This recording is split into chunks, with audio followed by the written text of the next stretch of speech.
সেই মজা হলো কিন্তু বল। সত্যি খুব এনজয় করলাম তাই না? ওই ছেলেটা খুবই ধাগড়া ছিল রে, ও খালি বারবার আসতেছে আর গ্যাস টাচ্ছে জানিস। আমার না ওইখানে তো রং লাগাইছি জানি। ওই তোরা একটা জিনিস খেয়াল করছিস, রেশমির বয়ফ্রেন্ডটা ওর একেবারে এই পেটের মধ্যে কিভাবে রং লাগাচ্ছে আর ওই গানটা রিলস বানাচ্ছে, আঙ্গে লাগা দে। আমার দেখে হাসি পাচ্ছিল। জানালাটা ভালো করে পার হয়েছে। হ্যাঁ রে, ওই কেরকাচ্ছে জাংলাটা রে। ওই ক্যারেস ক্যারেস করতেছে রে। মাতারি গো ভাই।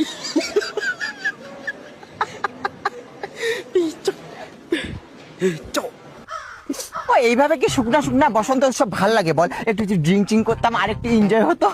তুই চিন্তাই করিস না, ওইটার ব্যবস্থা আমি করে রাখছি। মা কি করছিস? কালকে শোন না, আমার দাদা রাতের বেলা দুইটা বাংলা নিয়ে আসে বুঝলি, ওইখান থেকে একটা বাংলা সরাই রাখছি আমি। এ মা, ওই খাবি রে? না রে আমি খাবো না রে, আমার ভাতা শুনলে আমাকে কেউ চাই দিবি একদম। তুই তোর ভাতারকে নিয়ে মর, সবসময় তোর ভাতারের কথা ঢুকে থাক, তোর ভাতার ভাতার ভাতার করে মরতেছিস।